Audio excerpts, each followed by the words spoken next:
Assalamualaikum warahmatullahi wabarakatuh. Perkenalkan, nama saya Rahmi dengan NPM 2021020156 dari Fakultas Syariah Hukum Tata Negara kelas E, mata kuliah Filsafat Hukum Islam dengan dosen pengampu Bapak Herpin Yogi Pradikta MHI.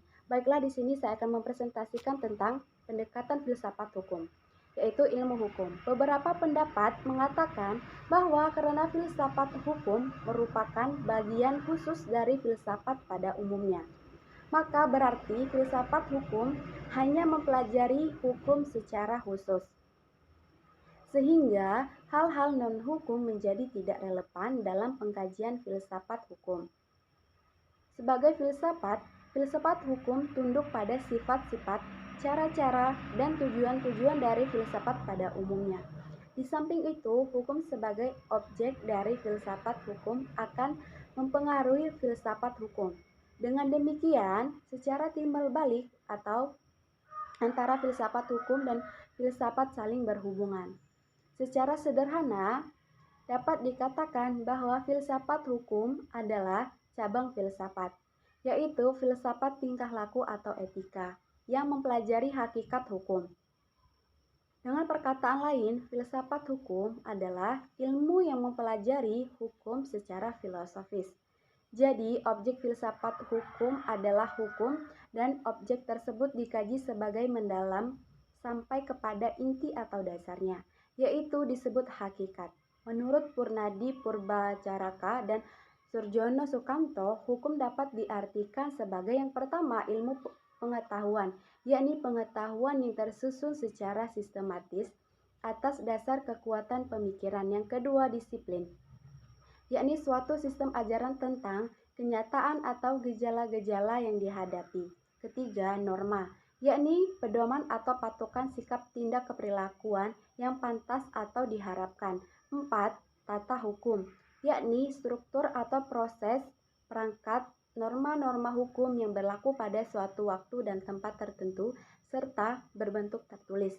Yang kelima, petugas, yakni kepribadi-pribadi yang merupakan kalangan yang berhubungan erat dengan penegakan hukum. 6. Keputusan penguasa, yakni hasil proses diskresi. 7. Proses pemerintahan, yakni proses hubungan timbal balik antara unsur-unsur pokok dari sistem kenegaraan. 8.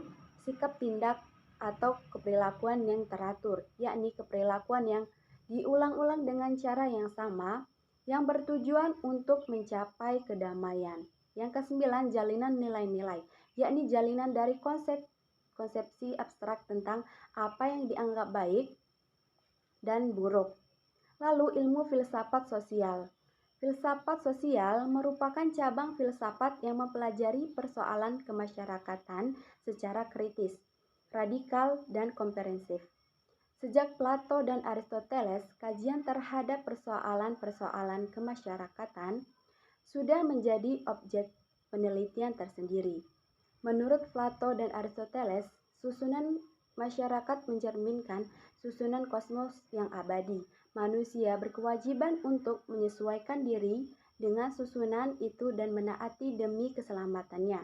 Kalau tidak, ia menghancurkan dirinya. Pada abad pertengahan, masyarakat Eropa masih memperlihatkan pada pola dasar yang sama, hanya sekedar mengoreksi terhadap paham Plato dan Aristoteles.